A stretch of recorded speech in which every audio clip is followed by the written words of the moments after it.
Score मतलब जब test देते थे खुद तो आपका स्कोर कितना आता था? देखिए स्टार्टिंग में तो मेरा भी स्कोर ऐसे आता था 350 के अराउंड आता था, 350 300 ऐसा आता था। देखो टेस्ट देने से कभी स्कोर इंप्रूव नहीं होता, टेस्ट का एनालिसिस करने से स्कोर इंप्रूव होता है हमेशा। Hello everyone, this is Anas currently pursuing computer science in DTU। और जैसे हम सब जानते हैं कि नीट में अब सिर्फ 3 महीने बचे हैं और इस 3 महीने में हमने फिजिक्स के अंदर हम क्या चीज़ें कर सकते हैं ताकि हमारे स्कोर ज़्यादा से ज़्यादा आ सके। और इसी सबको डिस्कस करने के लिए आज मेरे साथ जुड़े हैं मेरे दोस्त समीर मौलाना आज़ाद से। समीर कैसे हैं आप? बढ़िया है, आप बताएं कैसे? बस बढ़िया। कॉलेज कैसे चल रहा है आपका? बढ़िया चल रहा है। कॉलेज बढ़िया है। समीर आपका स्कोर कितना था लास्ट ईयर? मेरा स्कोर 669 था। 669। और फिजिक्स में कितना स्कोर था आपका? फिजिक्स में मेरे थे 175। 175 फिजिक्स में समीर का 175 स्कोर था। तो कहीं ना कहीं बहुत सारी चीज़ें इन्होंने बहुत बेहतर तरीके से करी होंगी तभी ये स्कोर भी आया। तो इसी सब को डिस्कस करेंगे ना।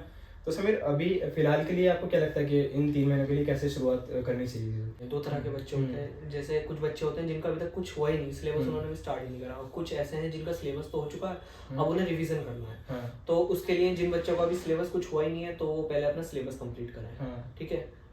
उसके लिए मैं बता दूं आपको कि अगर मान लीजिए चैप्टर्स हैं तो कुछ चैप्टर्स ऐसे होते हैं जो तुम मतलब थ्योरी वाइज करके वो कर सकते हो, लेकिन कुछ चैप्टर्स ऐसे हैं जिनके आपको वीडियोस देखनी पड़ेगी, मतलब वीडियोस देखनी पड़ेगी, डिटेल लेक्चर देखना पड़ेगा। तो उसके लिए भी आप डिटेल लेक्चर में मतलब पूरे 3-3 4-4 घंटे की मतलब वीडियोस ना देखें, एक वन शॉट देखें, उसमें आप करें और उसके बाद थ्योरी पढ़ें और उसके क्वेश्चंस लगाएं। क्वेश्चन भी कैसे लगाएं? मान लीजिए आप कहीं से पढ़ रहे हैं तो उसके DPPs लगाएं, उसके किसी मॉड्यूल का कोई आपके पास मॉड्यूल्स वगैरह, आप मॉड्यूल सॉल्व करें और उसके बाद PYQ वगैरह करें। बट जिनका सिलेबस जैसे हो चुका है, जिनका सिलेबस हो तो चुका किस तरीके से भी टेस्ट वो अब टेस्ट देना स्टार्ट करें, मतलब टेस्ट अच्छे से दें और उसका एनालिसिस अच्छे से करें टेस्ट का। मतलब टेस्ट अभी अगर वो टेस्ट के लिए भी प्रिपेयर करना चाहे कोई, अगर इस वक्त अगर कोई भी टेस्ट दे रहा है तो टेस्ट के लिए प्रिपेयर करें तो किस तरीके से? उसका तो सिलेबस कंप्लीट हो चुका है तो उसे तो बस थोड़ा सा रिवीजन करना है, मतलब फॉर्मूले रिवाइज करने हैं उसके, और उन क्वेश्चंस को रिवाइज करो जो तुमने पहले करे थे। उन्हीं क्वेश्चंस को रिवाइज करोगे तो तुम्हारा कॉन्फिडेंस बढ़ेगा और तुम कॉन्फिडेंट फील करोगे। हाँ। तो अभी ये तो बात रही कि टेस्ट के लिए प्रिपेयर किस तरीके से करना है। तो मतलब बेसिकली वही कि 2 तरह के लोग हैं, जिनका अगर सिलेबस नहीं हुआ है तो पहले कहीं ना कहीं वो अपना सिलेबस को पूरा करें और उसके अकॉर्डिंगली जो भी टेस्ट चल रहे हैं वो टेस्ट दे दें, और जिनका हो गया है तो वो भी टेस्ट के लिए जो है टेस्ट के हिसाब से जैसे जैसे सिलेबस आए पार्ट सिलेबस टेस्ट दे रहे हैं या फिर फुल सिलेबस टेस्ट दे रहे हैं। तो टेस्ट वाइज अपने तुम चैप्टर्स को प्रिपेयर करो और फिर टेस्ट देना। ठीक है। अगर बात करें फिजिक्स के अंदर, मतलब फिजिक्स हो गया या केमिस्ट्री हो गया, इन दोनों ही सब्जेक्ट में फार्मूला के ऊपर काफ़ी बात करी जाती है कि फार्मूला बहुत ज़्यादा इंपॉर्टेंट है, आपको फार्मूला शीट बनानी चाहिए। तो मतलब फार्मूला के लिए अगर फिजिक्स के लिए बात करें तो किस तरीके से भी इन चीज़ों को ले सकते हैं कि फार्मूला शीट बनाए भी तो कहाँ से बनाए और कैसे बनाए ना? देखो फॉर्मूला जो भी तुम फॉर्मूला शीट बनाओगे तो तुम वो सिर्फ अपने ही नोट से बनाओगे, क्योंकि तुम ऑलरेडी उन्हें पढ़ चुके हो, तुम्हें पता है किस चीज में वो लगेगा, किस चीज में वो एक्सेप्शन है, वो सब।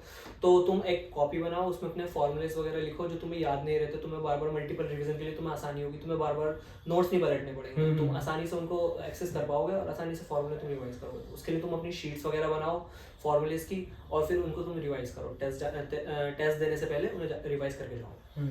मतलब कि जो भी अपने चैप्टर्स पढ़े हैं उनके फॉर्मूला बना लें नोट से ही, अपने नोट से बना लें। ऐसा नहीं हो हम कहीं से, मतलब यही चीज मतलब काफी लोग कर रहे हैं इस मिस्टेक को। तुम कहीं और से बनाओगे ना तो फिर तुम्हें बाद में दिक्कत होगी कि ये फॉर्मूला कैसे था, मतलब कहाँ लगेगा, कहाँ नहीं लगेगा, तो फिर आपको ही दिक्कत होगी। हाँ, इस चीज के बारे में पहले भी मैं काफी बात कर चुका हूँ, इसी वजह से कि आप कहीं से फॉर्मूला शीट वगैरह ये सब डाउनलोड ना करें, चाहे वो फिजिक्स हो चाहे वो केमिस्ट्री हो, है ना।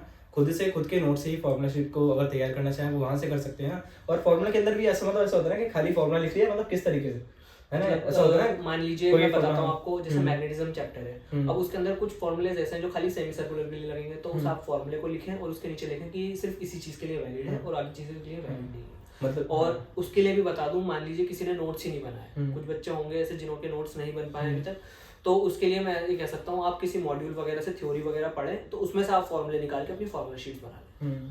मतलब तुम्हें एक बार तो थ्योरी पढ़नी पड़ेगी तभी आप मतलब अच्छे से कर पाओगे। हाँ, मतलब वही चीज़ है कि अगर फॉर्मूला बना रहे हो तो फॉर्मूला के अंदर शीट किसी और के नहीं बनाई अपने जैसे भी, और जो बनाई भी है तो उसके अंदर पता होनी चाहिए कंडीशन कहाँ वैलिड है। मतलब ऐसा नहीं कि हर फॉर्मूला अपने लिख लिए, पता होना हाँ, बट पता रहे कि वैलिड कहाँ पर है, ये फॉर्मूला लगेगा भी नहीं लगेगा और किसके लिए लगेगा, वो सब चीज़ें लिखनी ज़्यादा जरूरी है अगर फॉर्मूला शीट बना भी रहे तो, है ना। तो ये तो बात रही हमारी फॉर्मूला शीट की, है ना। अगर अभी इस वक्त की बात करें 3 महीने में, जैसे ऐसा होता है ना, बहुत सारे सिलेबस तो बहुत बड़ा है, अब उसके अंदर कौन से चैप्टर्स हैं जिन पर ज्यादा ध्यान देना चाहिए आपके हिसाब से, मतलब इस पॉइंट ऑफ टाइम पर कौन कौन चैप्टर्स हैं फिजिक्स के अंदर जिस पे पढ़ना चाहिए ज्यादा? देखो, एक तो सबसे पहले मॉडर्न फिजिक्स सबसे इजी है वो, और सबसे ज्यादा स्कोरिंग है, और उसका कोई लिंक भी नहीं है पीछे से, सबसे अच्छी बात ये है। तो तुम उसे ना उसके कहते हैं फॉर्मूले वगैरह रिवाइज करो, मतलब बहुत इजीली हो जाएगी वो मॉडर्न फिजिक्स। और उसके बाद मैकेनिक्स ये दो दो जो वो है ना टॉपिक्स, मतलब एक तरह से पूरी वो समझ लो चैप्टर्स की। तो तुम उनको अच्छे से करो, उनकी क्लासेस लो, और ज्यादा टाइम भी नहीं लगेगा उनको। मतलब अभी अगर कुछ चैप्टर्स या एक यूनिट, पूरी यूनिट ही बता दिया जैसे आपने, है ना, क्योंकि ये चैप्टर हो गया जिसके अंदर मॉडर्न फिजिक्स के अंदर 3-4 चैप्टर, मैकेनिक्स के अंदर भी 4-5 चैप्टर आ जाते हैं। तो ये मतलब कि जो अगर ध्यान देना चाहे ज्यादा, कोई अगर ज्यादा स्कोरिंग भी लिखना चाहे, तो मैकेनिक्स और मॉडर्न फिजिक्स ये दो चीजें ज्यादा इंपॉर्टेंट है चाहिए। अब अगर हम बात करें समीर वन शॉट की, है ना, मतलब काफी बच्चों का सिलेबस नहीं होता है या फिर नहीं भी हुआ होता तो वो रिवाइज करने के लिए भी वन शॉट देखते हैं। तो मतलब अगर अभी वन शॉट भी अगर देखा जाए तो मतलब ऐसा है कि उससे चीजों को कवर करा जा सकता है या नहीं? वन शॉट के लिए अब इतना टाइम है नहीं आपके पास, लेकिन ये भी नहीं है कि तुम सब कुछ वैसा कर सकते हो। तो कुछ चैप्टर्स ऐसे हैं, जैसे तुम्हारी रोटेशन चैप्टर है, वो तुम अगर थ्योरी पढ़ोगे तो तुम कहीं ना कहीं मतलब कम ही रह ही जाएगी कहीं। तो तुम उसके लिए वन शॉट देखो। कुछ चैप्टर होते हैं ना ऐसे जिसमें क्या कहते हैं तुम्हें देखना ही पड़ता है, मतलब समझना ही पड़ता है। हाँ, तो कुछ चैप्टर्स हैं ऐसे, जैसे तुम्हारा रोटेशन हुआ, तो उसमें तुम वन शॉट देख सकते हो, वो देखना चाहिए।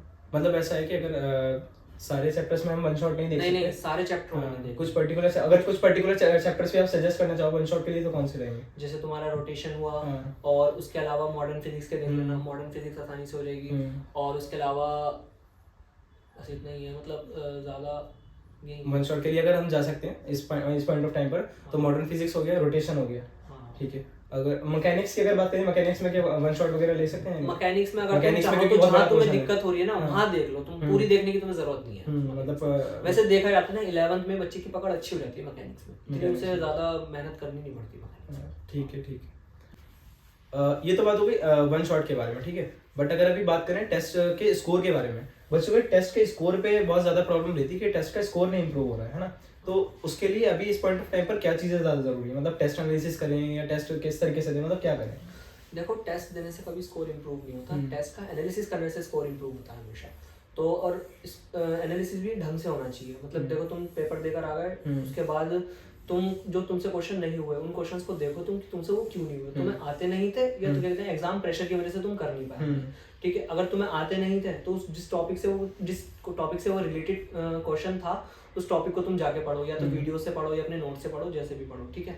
और अगर तुम्हारे एग्जाम प्रेशर की वजह से नहीं हुआ तो तुम उस क्वेश्चन को करो वहीं पे, और फिर उसके बाद क्या कहते हैं अपनी डायरी में लिख लो, ठीक है। एक तरीके से एक कॉपी बना लो। अगर तुम्हें याद रहता है, मतलब अगले टेस्ट तक याद रहता है या नीट तक याद रहता है, तो कोई बात नहीं, ठीक है, वेल एंड गुड। और अगर याद नहीं रहता तो तुम एक कॉपी बना लो, उस कॉपी में अपने क्वेश्चंस को लिख दो, और जब अगली बार टेस्ट देने जाओ तो उन क्वेश्चन को रिवाइज करके जाओ, ठीक है। मतलब एक तरीके से वही जो एक काफी अच्छी बात है कि टेस्ट देने से स्कोर ना इंप्रूव नहीं हो रहा, टेस्ट एनालिसिस से इंप्रूव हो रहा है ना स्कोर। तो यहाँ पर मतलब यही है, टेस्ट एनालिसिस जो करी उसके लिए कॉपी होनी चाहिए। अगर क्वेश्चन याद रह पा रहे हैं कि ये क्वेश्चन मेरे से गलत हो रहे हैं तो ठीक है, आप हर टेस्ट में उसको एक बार देखकर चले जा रहे हो जो आपसे क्वेश्चन गलत हुए थे। बट अगर ऐसा कि आपको याद नहीं रह पा रहे तो आप जो भी क्वेश्चन गलत हो रहे हैं उनको टिक करके रख लो, है ना, और जब भी कभी टेस्ट देने जाओ और उनको रिवाइज करो, ठीक है। समीर, आपको स्कोर मतलब जब टेस्ट देते थे खुद तो आपका स्कोर कितना आता था? देखिए, स्टार्टिंग में तो मेरा भी स्कोर ऐसे आता था, 350 के अराउंड आता था, 350 300 ऐसा आता था। लेकिन ग्रेजुअली जैसे मैंने एनालिसिस करा तो धीरे धीरे मेरा स्कोर बढ़ता रहा, 450 500। और एग्जाम के एक महीने पहले मेरा मतलब स्टेबल हो चुका था स्कोर, वो आ रहा था मेरा 590 620 600 ऐसा आ रहा था। ठीक है। हाँ। मतलब बात यही है कि स्कोर इंप्रूव ऐसा नहीं कि सभी के बहुत पहले टेस्ट से बहुत अच्छे नंबर आ रहे थे ना, कि 600 नंबर ला रहे, और अभी एकदम से फिर 670 और करीब 669 स्कोर आ गया है ना। तो ऐसा नहीं है, बट वही बात आ जाती है कि शुरुआत में स्कोर कम था, 350 या 400 जैसा भी आ रहा था, ये भी आ रहा था, बट उसके बाद में चीजों को प्रॉपर तरीके से करा है ना, प्रॉपर एनालिसिस वगैरह करी, जहाँ मिस्टेक हो रही है उनको क्वेश्चन को दोबारा से देखा, है ना, उनको लिख के प्रैक्टिस करा, ये सब चीजें करी, और उसके बाद में जाके धीरे धीरे स्कोर फिर पहले इंप्रूव हुआ, फिर वो स्टेबल भी रहा। ये नहीं कि आपको फिर से एकदम डाउन हो रहे हो कि स्कोर कम हो रहा है, हाँ एकदम से, हाँ बस ये बहुत सही चीज है। तो ठीक है, हमने इसके अंदर काफी सारी चीजों को समझने की कोशिश करी कि इन 3 महीनों के लिए किस तरीके से लेकर जा सकते हैं ना अपनी सारी चीजों को फिजिक्स के लिए।